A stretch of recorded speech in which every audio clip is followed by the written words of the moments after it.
예레미야가 나갔구나.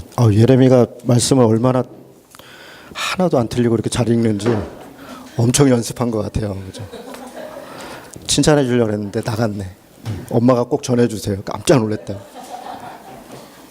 고맙습니다. 예, 오늘 말씀을 나누겠습니다. 우리 역대상을 지금 계속 아침마다 큐티 말씀 묵상하고 있는데요. 역대기는 포로에서 돌아온 사람들이 나라를 재건하면서 어떤 나라를 만들 것인가, 어떤 나라로 재건돼야 될 것인가를 기록한 것이 역대기의 내용이라고 말씀드렸습니다. 첫 번째로 이 역대기 포로 돌아온 사람들이 모델로 삼은 것은 다윗 왕조입니다. 다윗 왕조를 모델로 삼은 이유는 물론 다윗 왕조 때가 솔로몬까지 포함해서 가장 강성했고 가장 번성했고 그런 이유도 분명히 있습니다. 다윗 왕조야말로 지금까지 모든 이스라엘 역사 속에서 가장 왕성하고 또 번성한 그런 왕조였습니다. 그래서 그런 왕조를 회복하려고 하는 마음 당연한 것입니다. 그런데 다윗 왕조를 회복하려고 하는 이들의 마음 안에는 단지 땅이 넓고 강성했기 때문만은 아닙니다. 다윗 왕조가 그런 은혜를 혹은 복을 받을 수 있었던 것은 다윗이 하나님 중심으로 특별히 성전 중심의 신앙을 회복했다는 것입니다. 그들이 왜 멸망했었냐면 북이스라엘도 그랬고 남유다도 그랬고 그들이 멸망했던 가장 결정적 이유는 하나님 앞에 성전 중심의 신앙생활을 무시했기 때문에 그렇습니다. 여러 지파로 나누어진 이후에 각각 지파별로 산당을 만들고 각자 자신들의 믿는 바를 자신들의 우상을 그렇게 섬겼던 일들이 결국은 나라의 분열과 심판으로 이어진 것입니다. 우상 숭배를 얘기를 하면 우리의 지금의 시각은 다른 신을 섬긴 것, 다시 얘기해서 알라를 섬겼다던가 부처님을 섬겼다던가 이렇게 다른 어떤 신적 존재를 섬긴 것을 생각합니다. 물론 그것도 포함됩니다. 그러나 구약에서 우상 숭배는 단지 다른 신을 섬겼다 거기서 멈추는 것이 아니라 하나님이 원하시지 않는 다른 삶의 방식으로 살았다는 것을 이야기하는 것입니다. 하나님이 원하시는 삶은 공평과 정의 혹은 사랑과 평화를 지향하는 그런 삶을 살기를 하나님이 바라셨는데 당시에 다른 신을 따르는 모든 이방 민족들은 불의와 권력과 힘으로 그렇게 풍요와 번성을 쫓아서 살았던 것입니다. 바로 그게 우상 숭배라는 것입니다. 어떤 신을 쫓는가? 그것이 자신의 삶의 패턴, 자기의 삶의 방향을 결정짓고 있었다. 그런 이야기입니다. 당시 성전 신앙을 위배하고 율법 중심의 말씀 중심의 신앙을 따르지 않았다는 것은 자신들의 욕망과 탐욕을 따라 살았다. 그런 이야기, 그런 말을 드리는 것입니다. 바로 그런 이유 때문에 북이스라엘도 남유다도 멸망했습니다. 그래서 포로에서 돌아온 사람들은 다윗 왕조를 회복하자 단지 번성하고 풍요로운 나라만이 아니라 하나님 중심의 성전 신앙을 회복하자 하나님이 율법이 가르치고 있는 공평과 정의의 사랑과 평화의 그 나라를 회복해야 된다라고 그렇게 자신들의 신앙의 회복의 방향을 결정한 것입니다. 그래서 역대기는 아담으로부터 시작해서 하나님께서 자신들과 함께하고 있다. 그 신앙의 회복을 구구절절히 기록하고 있습니다. 온 이스라엘이 다 같이 다윗을 왕으로 추대했습니다. 그런 이야기들 후에 다윗은 첫 번째로 행한 행동이 오늘 우리가 13절에 본 것 기록되어 있는 것처럼 하나님의 궤, 법궤, 언약궤라고 하는 하나님을 상징하는 그 궤를 이스라엘로 모셔오는 것입니다. 이 역사는 무려 40년 전으로 거슬러 갑니다. 엘리라고 하는 대제사장 때 그들이 블레셋과의 전쟁 속에서 하나님의 궤가 있으면 전쟁에서 승리할 거라는 자만심으로 궤를 메고 나갔다가 정말 안타깝고 끔찍하게도 그 궤를 빼앗기는 일이 벌어집니다. 그렇게 궤가 빼앗긴 이후에 무려 40년 동안 궤는 이방의 블레셋 땅에 20년간 있었고 그리고 이스라엘로 돌아왔지만 중심부로 돌아오지 못하고 변방에서 20년 동안 또 지내고 있었습니다. 그래서 하나님과 함께하지 못하는 이들의 마음 안에는 하나님의 신앙이 회복돼야 되는 것에 대한 두려움과 기대가 그들 안에 가득했었습니다. 그 40년 동안은 사울이 다스리던 때였습니다.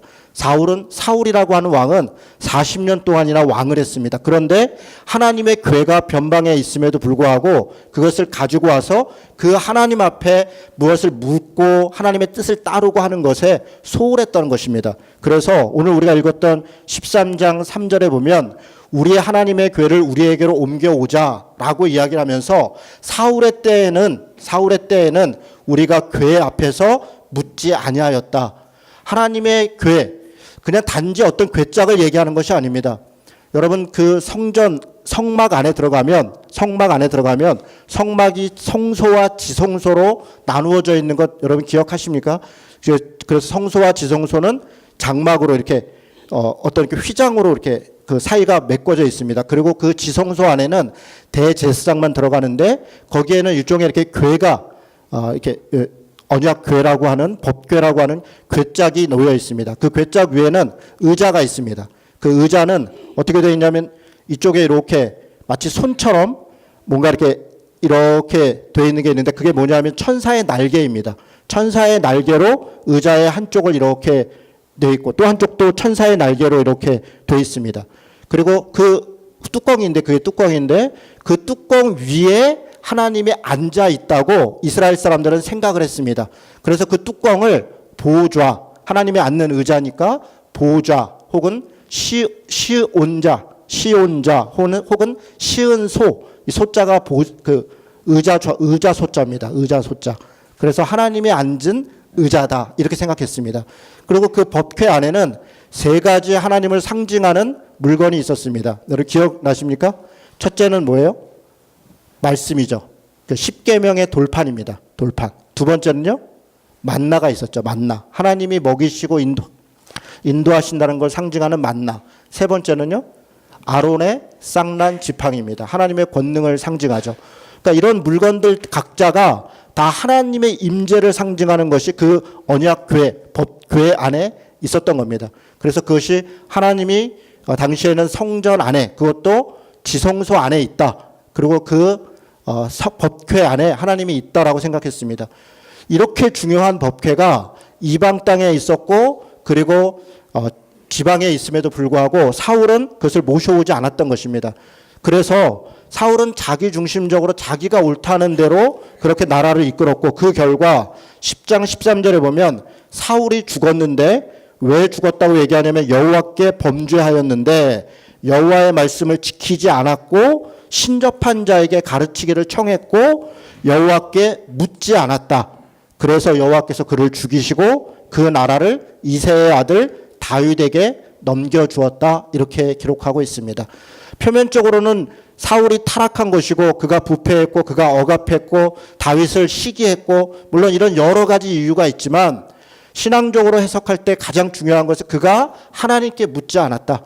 하나님이 임재하신 것을 소홀히 여겼다. 바로 그렇게 해석하고 있는 것입니다. 그래서 다윗이 왕으로 추대된 다음에 가장 먼저 한 일을 역대기는 하나님의 궤를 모셔온 것이다 라고 기록하고 있습니다.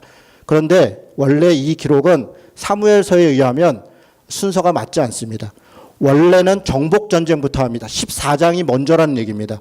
원래 다윗은 왕이 되자마자 블레셋을 침공하고 주변을 땅을 넓히고 그리고 이 궤를 옮겨온 것은 그 다음입니다. 의도적으로 역대기는 하나님의 궤를 먼저 가져온 것처럼 기록합니다. 그러니까 역사적 순서로 기록하는 게 아니라 지금 이 역대기가 기록한 목적대로 그 순서로 기록하고 있다는 겁니다. 무슨 이야기인지 이해가 되십니까? 그만큼 하나님의 궤를 모셔오는 것, 성전 중심의 신앙을 회복하는 것, 그것이 포로에서 잡혀온 사람들이 회복해야 될 나라의 가장 중요한 일이었다는 것입니다. 여러분 지금 다윗도 그렇고 백성들도 그렇고 제사장도 그렇고 많은 다윗의 부하들도 그렇고 이 하나님의 궤를 모셔온다는 것을 누가 반대할 사람이 있겠습니까? 이것은 다 열망하던 것이고 바라던 바입니다. 그런데 당연히 다윗이 당장 하나님의 궤를 모셔오자 군사를 보내고 사람을 보내서 모셔온다고 하면 누구 한 사람 반대할 것이 없을 것 같은데 다윗은 뜻밖의 행동을 오늘 우리 13장에 보면 하고 있습니다. 어떤 행동입니까? 13장 1절 2절에 보면 다윗이 자기 밑에 있는 부하들, 군사적 지도자들과 또 2절에 보면 온 회중에게 하나님의 궤를 가져오는 게 좋겠냐 아니면 가져오지 않는 게 좋겠냐를 물어보고 있습니다. 그들의 뜻을 묻고 있다고요. 여러분, 이 행동은 당연한 거 아니야? 라고 우리가 지금 시각에서 생각할 수 있으나 당시 왕인 더군다나 모든 사람들이 하나님의 궤를 당연히 옮겨오는 것을 좋아할 것으로 짐작되는 상황에서 왕인 다윗이 어떻게 보면 불필요한 일을 하고 있는 것처럼 보입니다. 그리고 사실 이런 장면들은 사무엘서에도 그렇고 열왕기서나 역대기서에도 여러 장면들이 나옵니다. 다윗은 왕이었지만 그가 독단적으로 어떤 일들을 행하는 경우가 거의 없습니다. 제가 거의라고 말씀드린 것은 다윗이 후반부로 갈수록 타락합니다. 이 역대기에는 이 다윗이 타락했고 그런 장면들이 거의 나오지 않습니다. 뭐 밧세바를 범했다던가 전쟁에서 실패했다던가 자기 아들들이 반역을 일으켰다던가 이런 이야기들이 나오지 않습니다. 그런데 그렇게 타락하고 어떤 문제들이 벌어질 때는 가만히 보면 다윗이 뭔가를 독단적으로 행하고 있는 것을 보게 됩니다. 열왕기서의 기록이고 사무엘서의 기록이 그렇습니다. 다윗이 실패할 때를 가만히 보면 자기가 왕이라고 해서 자기 스스로 자기가 왕인데 전쟁터에 나가지 않습니다. 자기는 그냥 가만히 있고 장군들만 보내서 전쟁을 하게 하는 그런 일들 때문에 결국 그 전쟁에서 실패하는 일들도 벌어집니다. 밧세바를 바로 그런 독단적 행동들 때문에 밧세바를 범하고 그런 일들이 기록되어 있습니다. 오늘 우리가 읽었던 역대기에는 그런 장면들이 나오지 않습니다. 구약 시대의 왕이라 할지라도 어떤 일을 결정하고 행할 때 혼자 독단적으로 행하지 않았다는 것입니다. 그것이 다윗의 위대함입니다. 사울도 그랬는가? 사울도 초창기에는 그랬습니다. 사울도 처음에는 사무엘에 의해서 왕으로 승인받고 그가 암몬의 나하스를 정벌하고 그래서 모든 백성으로 왕으로 추대받을 때에는 그때 백성들에게 의견을 묻습니다. 저들을 쳐야 되지 않겠냐? 우리가 함께 모여야 되지 않겠냐? 그런데 그 이후에 점점 내용들을 보면 사울이 독단적으로 뭔가를 결정해 나가는 것을 보게 됩니다. 여러분, 우리가 교회를 민주적으로 운영하자라고 이야기할 때 몇 가지 반론들에 부딪힙니다. 가장 첫 번째로 항상 부딪히는 반론은 교회는 민주주의가 아니라 신본주의를 한다는 것입니다. 아마 여러분 많이 들어봤을 것입니다. 교회는 사람들끼리 민주적으로 운영하는 게 아니라 하나님의 뜻을 따르는 것이다. 그래서 교회는 민주주의가 아니라 신본주의다. 그렇게 이야기합니다. 얼핏 들으면 맞는 말 같습니다. 그러나 이 말은 정말 완전히 틀린 말입니다. 전혀 비교의 대상이 안 되는 것을 비교하고 사실은 속이는 것입니다. 당연히 교회는 신본주의입니다. 하나님이 중심입니다. 하나님을 믿는 사람들은 하나님을 따라야 합니다. 그런데 신본주의의 반대가 민주주의가 아닙니다. 신본주의의 반대는 인본주의입니다. 사람 중심, 사람의 생각의 중심, 사람의 어떤 이때의 사람은 모든 사람을 얘기하는 것이 아니라 힘 있는 사람, 권력 있는 사람, 돈 있는 사람, 어떤 지도자라고 하는 사람, 그 특정한 사람들의 마음대로 하는 것, 바꿔서 얘기하면 독재적으로 하는 것을 말하는 것입니다. 신본주의의 반대는 사람 중심, 힘 있는 것, 돈 있는 것, 권력 있는 것 중심으로 하는 것, 이게 비교의 대상인데 우리는 민주적으로 하는 것을 비교의 대상으로 해서 원래 비교하지 말아야 될 것을 비교하고 있는 것입니다. 또 이런 반론에 부딪힙니다. 하나님의 뜻은 어떤 하나님의 사람을 통해서 이루어진다. 여러분 아마 그런 이야기 많이 들었을 것입니다. 하나님은 아브라함을 택해서 일했고 모세를 택해서 일했고 여호수아를 택해서 일했고 다윗을 택해서 일했고 사울을 택해서 일했고 하나님은 하나님의 시대에 하나님의 사람을 택해서 하나님은 일을 한다. 여러분 이 말은 뭐 틀린 말이 하나도 없습니다. 다 맞는 말입니다. 그렇습니다. 하나님은 하나님의 때에 하나님의 사람을 택하셔서 하나님의 일을 합니다. 그런데 그 하나님의 사람이 누구인가라고 하는 것입니다. 누구인가? 우리는 그 말을 할 때 대체로 하나님의 뜻을 이루는 사람은 목사다 혹은 어떤 권력자이다 라고 생각합니다.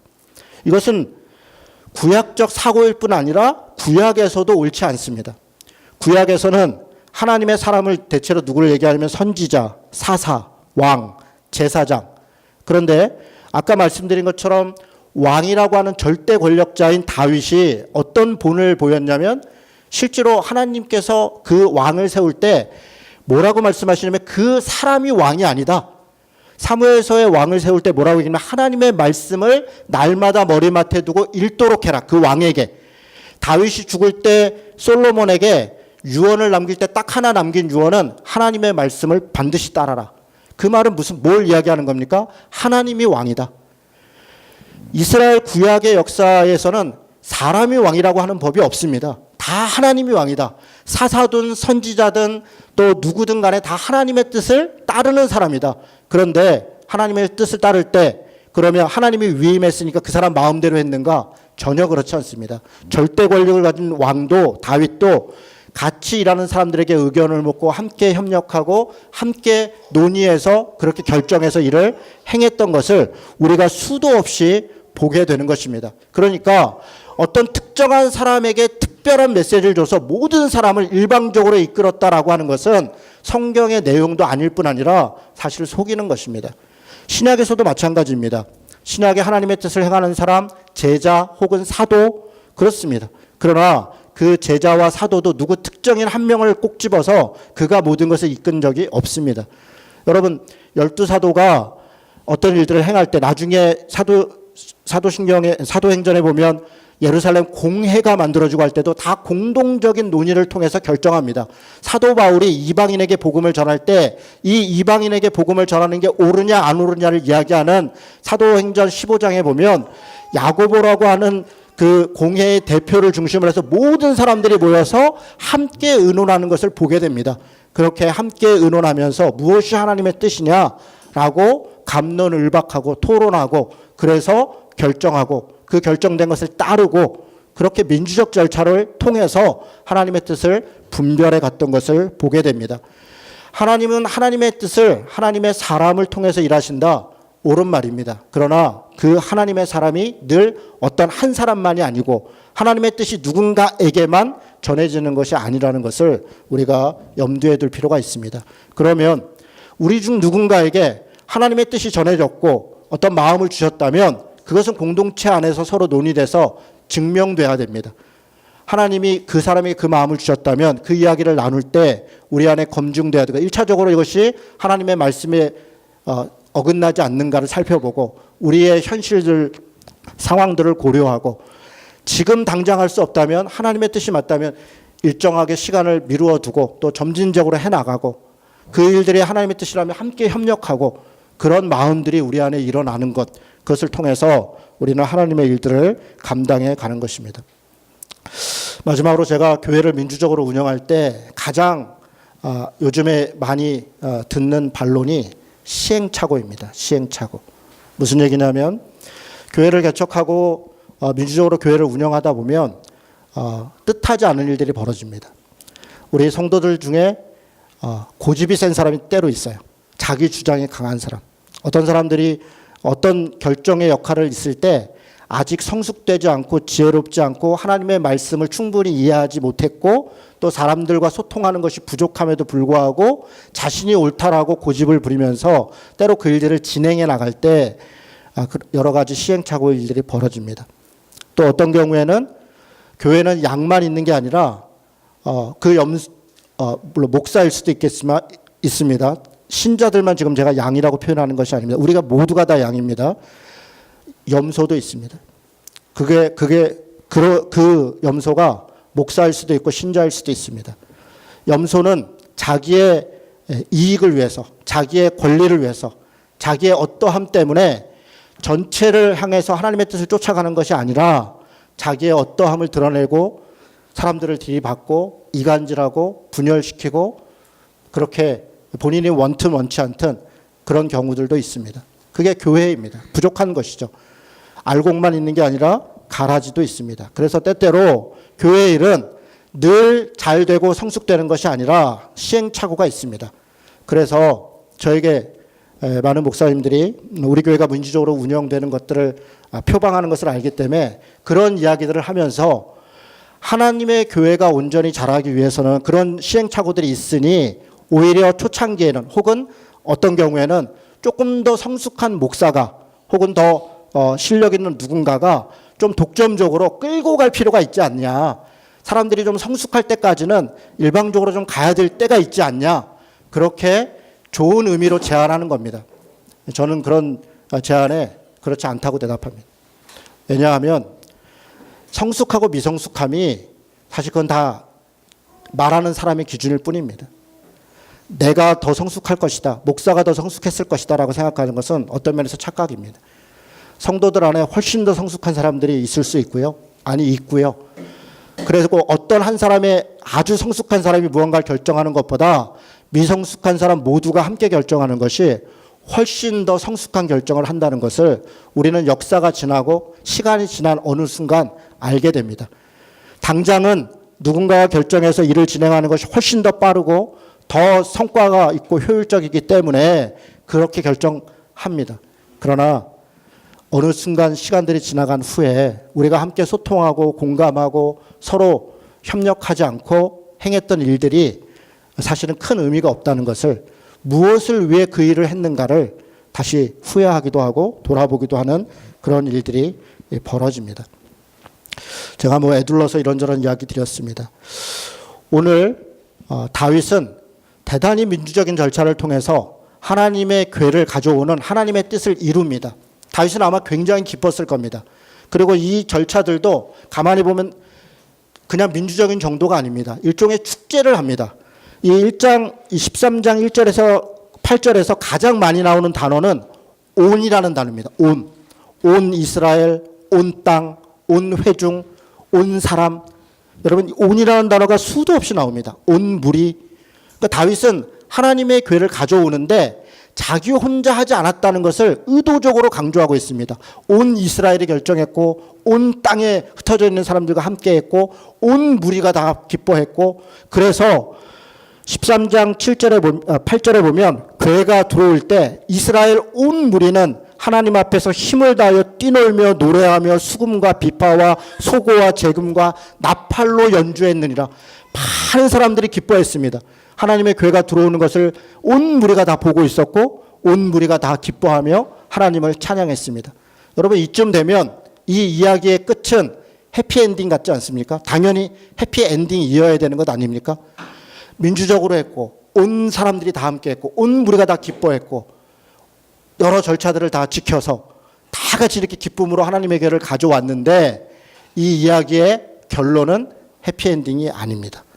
우리가 알다시피 9절부터 뜻밖의 일이 벌어집니다. 웃사라고 하는 사람이 직사를 합니다. 어떤 일이 있었습니까? 수레를 몰던 소가 뛰기 시작합니다. 그랬더니 수레가 막 흔들렸죠. 하나님의 궤가 떨어지려고 합니다. 웃사는 아비나답이라고 하는 하나님의 궤가 20년 동안 있었던 그 집의 아들입니다. 그 아들 둘이 지금 이 수레를 끌고 오고 있는 거예요. 그러니까 웃사는 지금 이 20년간을 자기 집에서 부모가 모시고 있던 궤, 그리고 자기도 섬기고 있던 궤가 얼마나 소중했겠습니까? 그래서 그 수레를 끌고 오고 있는 이 궤가 땅에 떨어진다는 것은 있을 수 없는 일이고 볼 수 없는 일입니다. 그래서 웃사가 급히 몸을 던져서 그 궤를 끌어안습니다. 그리고 수레에 떨어지지 않도록 붙잡습니다. 여러분, 웃사가 뭘 잘못했습니까? 여러분이라면 하나님의 궤가 떨어지는데, 저희 교회는 십자가도 없고 아무것도 없지만 만약에 여기 지금 차려져 있는 애찬상이 지금 예배 중에 갑자기 흔들어서 떨어진다 그러면 여기 중 누구라도 뛰어나와서 붙잡으려고 하지 않겠습니까? 아니, 저도 말씀을 전하고 있다가도 뭐가 떨어지면 얼른 붙잡지 않겠습니까? 당연히 하나님의 궤가 흔들리는 것을 잡지 않을 사람은 아무도 없습니다. 칭찬을 받아도 부족한 것입니다. 그런데 우리가 이 장면을 이야기할 때마다 웃사가 잘못했다 라고 이야기합니다. 왜 잘못했다고 얘기합니까? 우리는 하나님의 말씀을 알고 있죠. 민수기서에 보면 하나님의 궤는 사람이 만질 수 없습니다. 하나님의 궤는 이 사람이 만지면 바로 죽는다, 그렇게 기록되어 있습니다. 하나님의 궤는 누구만 만질 수 있습니까? 제사장만 만질 수 있습니다. 레위 지파 중에서도 그 정해져 있는 지파만이 그 궤를 그 절차에 따라서 만질 수 있습니다. 그런데 웃사는 지금 어느 지파 사람이냐면 유다 지파 사람입니다. 다윗 왕의 지파라는 얘기입니다. 아비나답이라는 사람이 유다 지파예요. 유다 지파의 이 궤를 관리하고 있던, 그러니까 어떤 면에서는 좀 힘도 있고 돈도 있고 그랬던 집안일 수도 있습니다. 유다 지파의 다윗 왕의 뒷배를 가지고 있는 지파일 수도 있습니다. 좋은 사람일 수도 있고 나쁜 사람, 그런 것에는 판단은 없습니다. 그러나 그가 그렇게 하나님의 궤를 만지면 안 되는데 만졌기 때문에 그가 죄가 있다라고 이야기하기에는 뭔가 찜찜합니다. 그런 율법이 있지만 당연히 그래서 웃사가 죽었지만 그 죄를 웃사에게 돌릴 수 있는가? 저는 이 죄는 100% 다윗의 죄라고 생각합니다. 제가 100%라고 말씀드렸습니다. 웃사도 몇 프로 잘못한 게 아니요. 저는 웃사는 잘못되지 않았다고 생각합니다. 오히려 웃사는 자신이 할 일을 했다. 그런데 왜 죽었나? 그 얘기는 조금 이따 다시 하겠습니다. 이 죄는 지금 누구의 죄입니까? 다윗의 죄입니다. 다윗은 지금 무언가를 간과하고 있습니다. 뭘 간과하고 있습니까? 출애굽기나 민수기 4장 15절이나 이런 데를 보면 하나님의 언약궤를 옮기는 것에 대해서 여러 절차를 자세히 이야기하고 있습니다. 예를 들어서 하나님의 궤를 옮길 때는 궤 옆에 이렇게 고리가 4개 있습니다. 쇠로 된, 청동으로 된 고리가 있어요. 이 고리에 막대기를 꽂아서 레위 지파가, 무라리 지파가 이렇게 들고 이렇게 옮기게 되어 있습니다. 전체가 움직일 때는. 그렇게 들도록 아예 출애굽기 25장 14절에 보면 아예 규정되어 있습니다.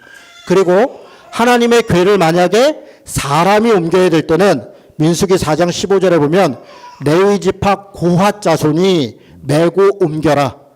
성물을 만지지 마라. 그러면 죽을 수 있다. 죽는다.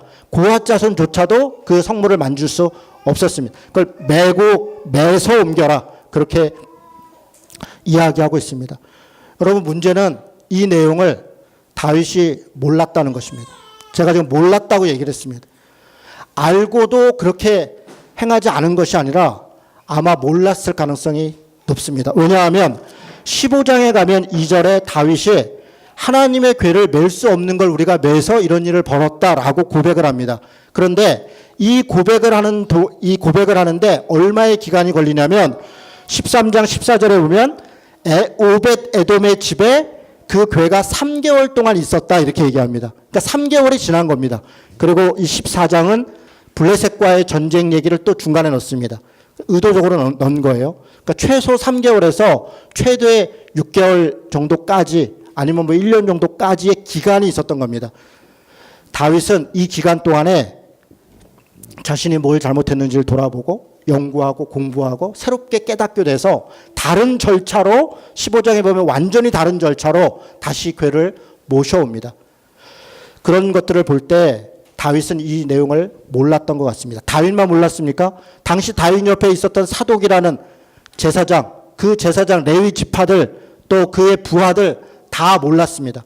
그 말은 무슨 얘기예요? 하나님의 말씀이 제대로 읽어지거나 공부되거나 연구되지 않고 있었다는 겁니다. 다윗 시대에.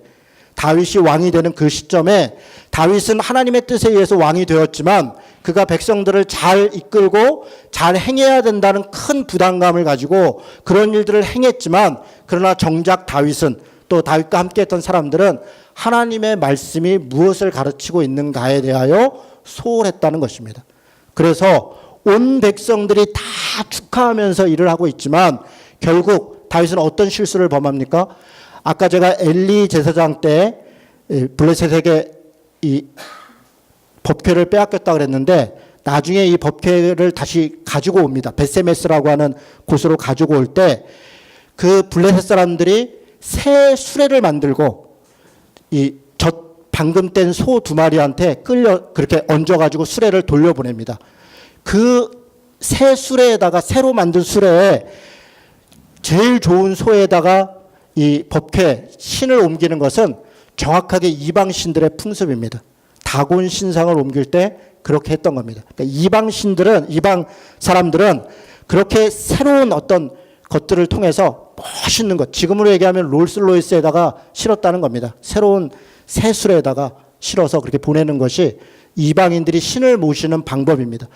이방인들이 신을 모시는 방법은 신전을 아주 크게 짓고 화려하게 짓고 멋있게 짓고 세련되게 지어서 그러면 우리 신이 제일 강한 신, 제일 좋은 신이라는 것을 그 신전의 화려함과 외형적인 멋있는 것으로 그렇게 인식한 게 이방 신을 섬기는 사람들의 특성입니다.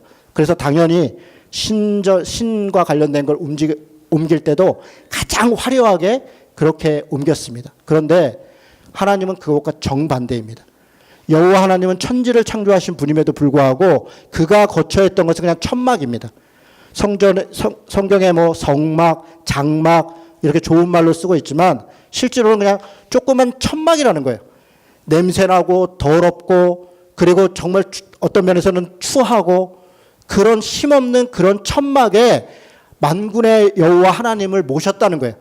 여호와 하나님은 그게 하나도 부끄럽지 않았고 그것이 하나님의 무슨 권위를 조금도 훼손하지 않았습니다. 하나님은 외형적 어떤 성전이나 외형적으로 뭐 대단한 것을 통해서 자신의 권리를, 자신의 어떤 대단함을 보여줄 필요가 전혀 없었습니다. 그런 짓을 하는 신은 가장 찌질한 신들입니다. 아무것도 없는 사람들이 외형만 크게 보이는 겁니다. 우리 사람도 마찬가지입니다.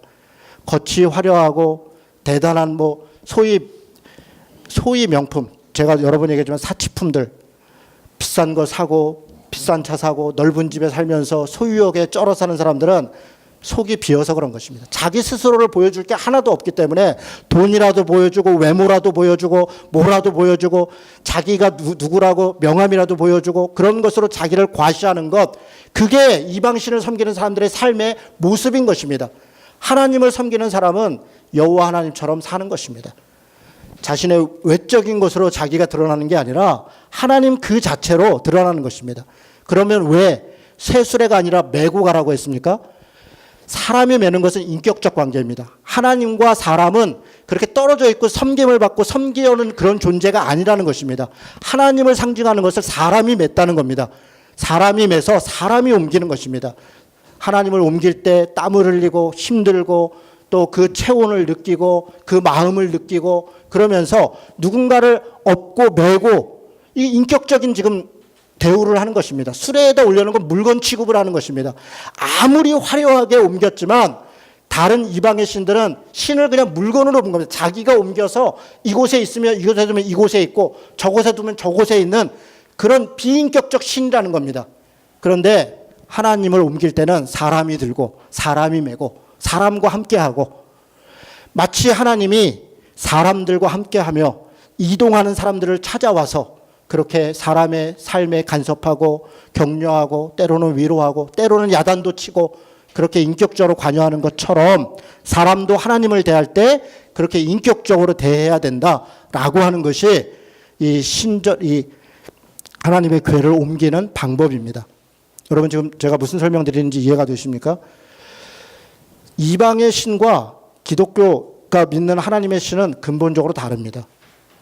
어떤 외적인 신을 섬기는 것, 그것이 우리의 신앙이 아닙니다. 우리의 신앙은 하나님의 인격적 관계를 맺는 것, 그게 우리가 지향하고 있는 신앙의 모습입니다. 다윗은 이런 것들을 몰랐습니다. 그리고 그 하나님을 섬긴다고 하는 제사장들, 부하들 이런 것을 몰랐습니다. 몰랐든지 소홀히 했는지 혹은 그 중에 아는 사람들이 있었지만 뭐 다윗이 왕권 때문에 저가 막 저렇게 즐거워하는데 재뿌리기 어려워서 말 안 했는지 어쨌든 그렇게 행하지 않았습니다. 그 결과 웃사가 죽었습니다. 그렇다면 이 죽음의 책임은 누구의 책임입니까? 100% 다윗의 책임입니다. 책임을 맡은 사람의 책임이고 결정권자의 책임이고 그 일을 진행한 사람의 책임인 것입니다. 다윗은 민주적으로 절차를 따랐고 사람들에게 의견을 물었고 자기가 옳다고 생각하는 바대로 성과를 냈습니다. 그런데 그 결과 사람이 죽었다는 거예요. 이것은 참으로 뜻밖입니다. 아무리 우리가 절차를 따라 민주적으로 합의해서 뭔가를 한다 할지라도 하나님의 말씀에 가르치는 대로 하나님의 뜻을 잘 분별해서 행하지 않는다면 그것은 다 하나님 앞에 죄악된 모습이다. 그렇게 이야기하는 것입니다. 대체로 보수적인 교회들은 민주적 절차를 무시합니다. 권위적이고 보수적인 교회들이 그저 어떤 특별한 능력이 있는 사람 혹은 위치에 있는 사람들에 의해서 일사불란하게 움직이는 것, 그것이 하나님의 뜻이 이루어지는 것이라고 착각합니다. 반대로 대체로 개혁적이거나 진보적인 교회들이 하나님의 말씀을 무시합니다. 우리끼리 합의하고 우리끼리 따르고 하면 그것이 다 하나님의 뜻을 이룬 것이다. 절차적으로 문제가 없으면 문제가 없는 것이다. 그렇게 생각하는 경향들이 있습니다. 개혁적이고 진보적인 교회 목사도 마찬가지입니다. 어떤 면에서 절차를 이용해서 자기의 의견을 관철시킵니다. 사람들의 의견을 수렴하고 정말 무엇이 옳은가를 분별하는 것이 아니라 이미 답은 정해놓고 그것을 가지고서 여러 절차를 갖고 이 의견에 동의하지 않는 사람들은 의사결정에 배제시킵니다. 그리고 의견에 동의할 만한 사람들을 절차적으로 참여시켜서 절차적 정당성을 확보합니다. 그리고 자신의 뜻이 곧 하나님의 뜻이었다. 그것이 모든 사람의 의사였다는 식으로 이를 통과시킵니다. 그렇게 해서 생기는 것은 결국 절차를 지켰다 할지라도 본질을 지킨 것이 아닙니다. 하나님의 말씀은 절차 이 자체에 있는 것이 아니라 아까 말씀드린 것처럼 왜 하나님은 궤를 옮길 때 수레가 아니라 사람이 매도록 했는가, 그 본질적 내용이 중요한 것입니다. 수레에 옮긴 것은 비인격적인 것이고 물건 취급한 것이고 아무리 화려한 것을 통해서 했어도 하나님이 높여지는 게 아니라 그것을 옮기고 있는 사람들이 높아지려고 하는 행위를 했다는 겁니다. 그렇게 축제적으로 했던 것은. 그런데 그것을 메고 가고 했던 것은 하나님을 모시고 하나님과의 관계하고 하나님이 말씀하신 대로 행했던 것입니다. 결국 하나님이 원하시는 것은 인격적 관계이고 사람을 지향하는 것이고 공동체를 이루는 것이고 그런 방식으로 일을 해가기를 원하고 있는 그 본래적 가치, 본래적 뜻, 그것이 절차보다 더 중요합니다. 여러분, 우리가 하나님의 말씀과 절차를 놓고 때때로 고민할 때들이 있습니다. 제가 여러분에게 오늘 좀 헷갈린 말씀을 드렸습니다. 처음에는 민주적 절차가 중요하다. 하나님의 말씀은 누구 특정인이 아니라 함께 의논하고 또 함께 민주적으로 결정할 때 더 선명할 수 있다라고 말씀을 드렸습니다. 그러나 그런 절차를 아무리 잘 했다 할지라도 결국 하나님의 뜻, 그 본질에 대한 성숙함, 살핌, 그 본질의 의미를 쫓아가려고 하는 궁극적인 것이 우리 안에 결여되어 있다면 아무리 절차가 옳고 내용이 민주적이라 할지라도 그것이 우리 안에서는 합당할 수 있으나 하나님의 뜻을 쫓는 것은 아닐 수 있다. 그런 말씀을 드렸습니다. 14장에 보면 다윗은 블레셋과 전쟁을 합니다. 간단하게 얘기하겠습니다. 블레셋과 전쟁을 하는데 아주 간단하게 이깁니다. 이기는 비결은 이겁니다. 하나님께 물어 이르되 10절에 보면 14장 10절에 하나님께 묻고 14장 14절에 보면 하나님께 또 묻고 그래서 14장 16절에 보니까 하나님의 명령대로 했더니 하나님이 이렇게 싸워라 저렇게 싸워라 해서 이겼더라라고 얘기합니다. 그리고 다윗은 이제 이 과정을 거치면서 회개합니다. 철저하게 회개합니다. 그가 회개한 것은 다른 것이 아닙니다. 무엇이 옳은가, 하나님의 뜻이 무엇인가를 분별했다는 것입니다. 그래서 15장 2절 아까 말씀드린 것처럼 다윗은 하나님의 궤는 사람이 매야 된다는 것을 깨닫습니다. 그래서 다시 절차를 받습니다. 이 절차를 받을 때 가장 중요하게 자주 나오는 단어는 성결입니다. 성결. 15장 12절에 보면 제사장들에게 성결하도록 해서 다시 하고 14절에도 보면 궤를 메고 올라갈 때 그들이 몸을 성결하게 하고 성결이라는 단어는 분별했다, 구별했다는 것입니다. 하나님의 방법으로 최대한의 것을 갖고 자신의 몸을 닦고 무엇이 옳은가를 분별하고 구별하고 그래서 하나님이 원하시는 방법대로 행했다는 것입니다. 우리는 어떤 성과를 이렇게 했더니 이런 성과가 났어요. 그렇게 성과가 났으면 그게 하나님의 뜻이에요. 그렇게 쉽게 얘기할 수 있으나 성과는 중요한 게 아닙니다. 성과가 중요하지 않습니다. 과정 안에 하나님이 진정으로 무엇을 원하고 있는가. 교회를 우리가 해나갈 때 몇 년이 됐더니 교회가 몇 명으로 성장했어요.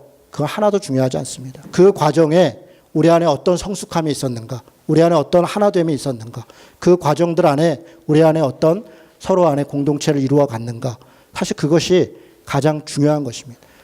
어떤 특별한 인물이 있어서 그의 역량으로 몇 년 사이에 대단한 성과를 이루었다면 그 사람이 없어지면 그 공동체는 금방 사라지고 맙니다. 그 성과는 아무 의미가 없는 것입니다. 한 사람의 특별한 역량으로 세워지는 교회가 아니라 우리가 다 같이 함께 부족하지만 함께 참여하고 서로 역할을 감당하고 그렇게 서로 의논하고 세워가고 그럴 때 특별한 한 사람이 없다 할지라도 그것은 하나님의 교회가 되는 것입니다. 여러분, 교회만 그렇습니까? 여러분이 하고 있는 일들도 다 마찬가지입니다. 어디서 어떤 일을 한다 할지라도 내가 하고 있는 일의 원래 본질이 무엇인가? 절차만 따지고 있으면 안 됩니다. 물론 절차도 중요합니다. 절차도 대단히 민주적이어야 되고 당연히 규정에 위배되지 않아야 합니다. 그러나 그 절차와 규정이 무엇 때문에 있었는가? 사람을 위해 있었고 생명을 위해 있었다는 것을 우리가 알아야 합니다. 그래서 때로는 절차적으로 옳지 않다 할지라도 생명을 살리는 것이라면 그것을 감당하는 것이 더 옳을 수 있습니다. 그게 예수님이 그렇게 하신 것입니다. 안식일을 범하지 말아야 된다라고 얘기할 때 예수님은 안식일에 사람을 고칩니다.